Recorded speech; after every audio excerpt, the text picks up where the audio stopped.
Hello dear students, this is Paramjit Kaur. Today I will explain inductance of double circuit line. So let's start. Inductance of double circuit line 3 phase के लिए है ये आपका। तो सबसे पहले इसका डायग्राम ड्रॉ कर लेते हैं।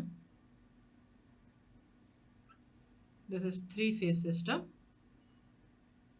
सो यहाँ पर क्या है, फेजेस ए बी सी। तो ये क्या है, ए बी सी, और ये डबल सर्किट लाइन है। तो जो फेजेस के साथ में ये आपके A dash B dash C dash के हैं, इलेक्ट्रिकली पैरेलली कनेक्टेड है। ये इन दोनों के बीच का जो डिस्टेंस है दैट इज एच। जो हॉरिजॉन्टल स्पेसिंग है इसको क्या मान लिया, एच। ये आपका जो डिस्टेंस है दिस इज डी। ठीक है, इस डिस्टेंस को आपने क्या बोल दिया, this all the distances are centre to centre. तो इस डिस्टेंस को हमने क्या बोल दिया है, जी। ठीक है, और इसका इस कंडक्टर का खुद से जो डिस्टेंस है दैट इज एफ। ठीक है, सो ये जो आप डिस्टेंस देख रहे हो ये सारे के सारे डिस्टेंस कैसे हैं, अनसिमेट्रिकल हैं। तो अनसिमेट्रिकल है तो यहाँ पर हम क्या करते हैं, ट्रांसपोजिशन ऑफ कंडक्टर्स करेंगे। तो ये जो ए फेज है कहाँ शिफ्ट हो जाएगा, बी के पोजीशन में। फिर उसके बाद कहाँ पर शिफ्ट होगा, ये सी के पोजीशन में। तो हम इसको जस्ट ड्रॉ कर लेते हैं फॉर इसको सिमेट्रिकल स्पेसिंग बनाने के लिए। सिमेट्रिसिटी के लिए हम लोग इसका क्या कर रहे हैं, ट्रांसपोजिशन कर रहे हैं। यहाँ पे आपको डिस्टेंस दिखाने की सच नीड नहीं है, पर हम इसका एक ट्रांसपोजिशन का डायग्राम हम यहाँ पे बना लेते हैं। ठीक है ना। तो अब यहाँ पे क्या है, ये ए बी सी है। तो अभी किस में शिफ्ट हो जाएगा, ये क्या हो जाएगा, ए बी सी। ये कहाँ पर शिफ्ट हो जाएगा, ए में। ठीक है ना। तो इसके जस्ट अपोजिट ये क्या हो जाएगा, ए डैश। यह आपका हो जाएगा बी डैश, और ये आपका हो जाएगा सी डैश। अब ये ए यहाँ पे सेंटर में था, अब कहाँ पर आ जाएगा, ये नीचे। तो ये क्या हो जाएगा, ए बी एंड सी। तो ए के अपोजिट में क्या हो जाएगा, ए डैश, बी के अपोजिट में बी डैश, और सी के अपोजिट में सी डैश। तो ये क्या है आपका पोजीशंस है। आपका फर्स्ट पोजीशन, ये आपका क्या है सेकंड पोजीशन, और आप ये क्या है आपका थर्ड पोजीशन कंडक्टर्स का है। तो अगर कंडक्टर के फर्स्ट कंडक्टर, अगर मैं फेज ए की बात करूं कंडक्टर में, तो जो आपका फेज ए है यहाँ पर आपका जो पोजीशन है वो फर्स्ट पोजीशन पर ये है, सेकंड वो यहाँ पर आ जाता है, और थर्ड में वो इस पोजीशन में आ जाता है। ठीक है ना। सो यहाँ पर अगर मैं बात करूं तो मैंने आपको पहले ही बता दिया कि conductor A and A dash are electrically parallel and make one phase. Similarly B B dash के साथ में भी, और सी सी डैश के साथ में भी है। ठीक है, so it means there are 2 conductors और strands पर फेज। ठीक है, देयर आर 2 कंडक्टर्स और 2 strands पर फेज। ठीक है, आपको यहाँ पे दिख रहा है ये चीजें। अब अगर मैं बोलूं कि इसका इंडक्टेंस कैलकुलेट करना है हमको, या फ्लक्स लिंकेज की वैल्यू निकालनी है, तो सबसे पहले हम यहाँ पर क्या करेंगे, जीएमडी कैलकुलेट करेंगे। आपको मैंने पहले ही बता दिया कि जीएमडी का मतलब क्या होता है, एक कंडक्टर का दूसरे के रिस्पेक्ट में क्या डिस्टेंस है, खुद के साथ नहीं। अगर खुद के साथ हम निकाल रहे हैं तो वो क्या होगा, जीएमआर होगा। जैसे अगर ए का ए डैश के साथ में अगर डिस्टेंस निकालना जाए तो वो क्या होगा, जीएमआर होगा। पर ए का बी के साथ में या अदर कंडक्टर्स के साथ में अगर हम निकालेंगे तो वो क्या होगा, जीएमडी होगा। तो अगर मैं बोलूं कि GMD of the conductor in phase A with the conductors in other 2 phases in position 1, position 1 की अगर मैं बात करूं तो हमने यहां पे निकाल लिया जीएमडी 1 पोजीशन 1 के केस में। तो ए का जीएमडी क्या हो जाएगा, ए का बी के साथ, सी के साथ, बी डैश के साथ और सी डैश के साथ में। ए का हम ए डैश के साथ में हम कोई भी डिस्टेंस नहीं निकालेंगे, ना इसका खुद का निकालेंगे। खुद का जो निकालेंगे वो क्या होगा, जीएमआर होगा, ना कि जीएमडी। तो पोजीशन 1 में अगर हम फेज ए की अगर हम बात कर रहे हैं, कंडक्टर ए की अगर हम बात कर रहे हैं, तो ये क्या हो जाएगा आपका ए का बी के साथ में। ए का बी के साथ कितना डिस्टेंस है, डी। तो ये क्या हो जाएगा, डी मल्टीप्लाइड बाई ए का सी के साथ क्या है, 2d, मल्टीप्लाइड बाई ए का सी डैश के साथ है h, और ए का बी डैश के साथ में क्या है, g है। ठीक है, कितने डिस्टेंस है, 1 2 3 4। तो आपका पावर क्या हो जाएगा 1/4, पावर क्या हो जाएगा 1/4, ठीक है।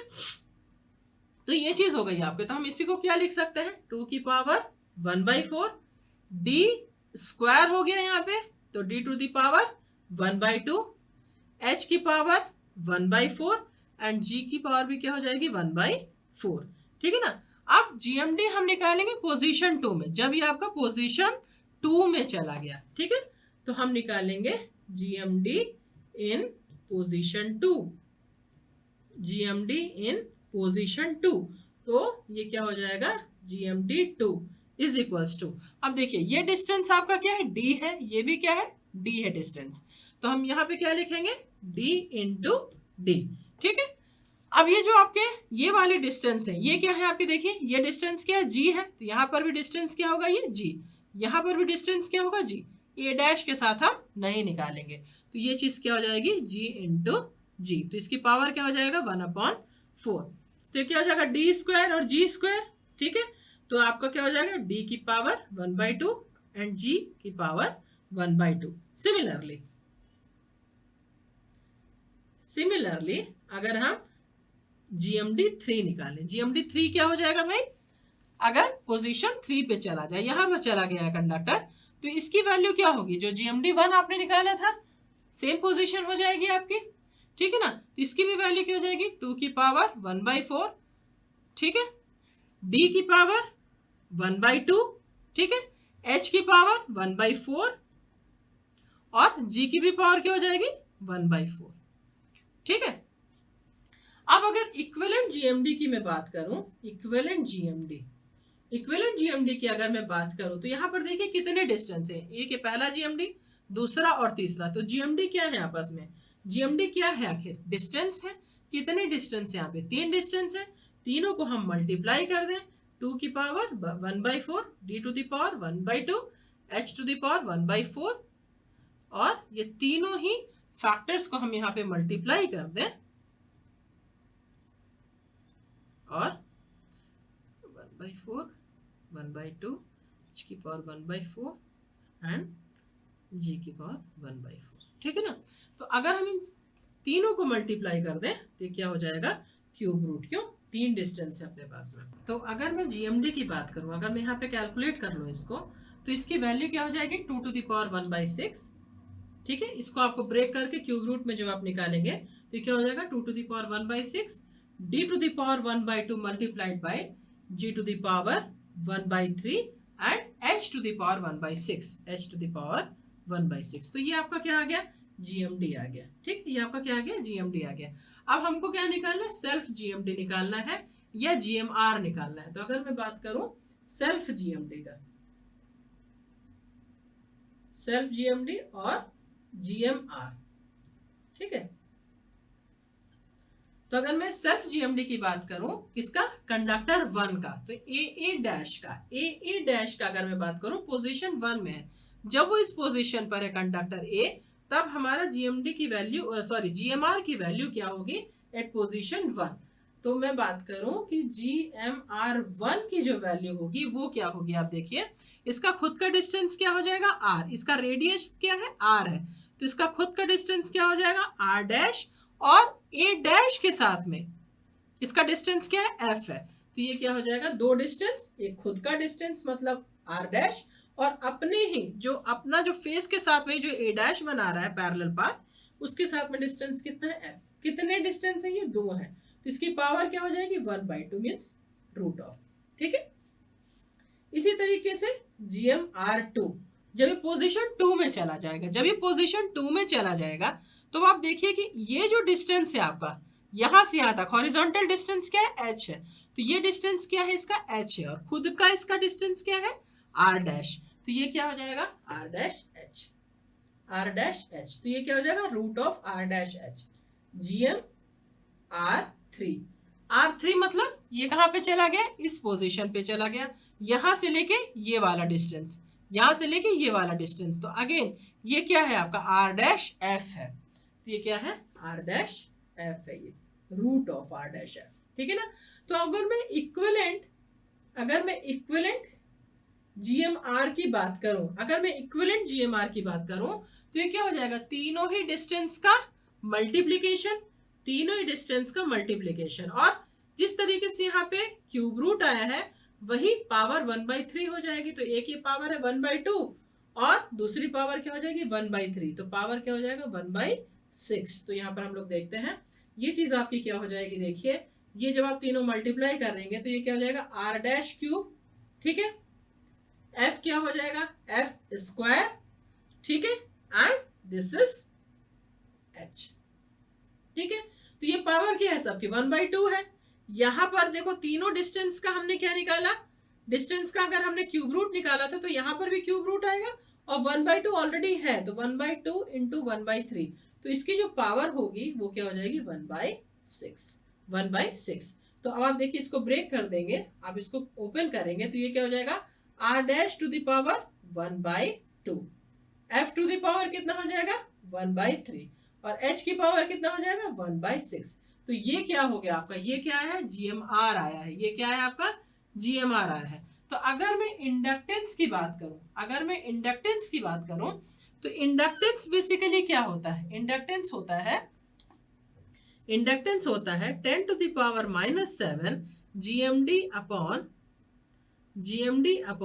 GMR, natural log of GMD upon GMR।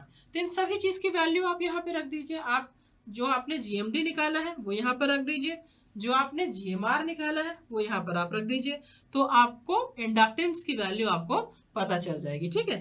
तो हम लोग यहाँ पे पुट कर लेते हैं 2 × 10 to the power -7 natural log of, अब यहाँ पर आप वैल्यू पुट करिए, ये आ जाएगा 2 to the power 1/6 d to the power 1/2 g to the power 1/3 and h to the power 1/6 divided by r dash to the power 1/2 f to the power 1/3 and h to the power 1/6 h to the power 1/6, ठीक है ना। तो ये तो आपका क्या हो गया, ये आपका कैंसिल आउट हो गया, ठीक है, क्लियर है आपको इतनी चीज। तो अब यहां पर जब आप कैलकुलेट करेंगे तो आपकी वैल्यू क्या आ जाएगी 2 × 10 to the power -7 natural log of 2 to the power 1/6 आपका बाहर आ गया। यहां पर क्या है d और r डैश का पावर क्या है 1/2 है, तो d बाई r डैश की पावर क्या है 1/2 है, g और f की पावर क्या है 1/3 है, तो g बाई f की पावर क्या है 1/3 है। तो ये क्या आ गया आपका इंडक्टेंस ऑफ 3 फेज लाइन जब ये डबल सर्किट कंडीशन में है।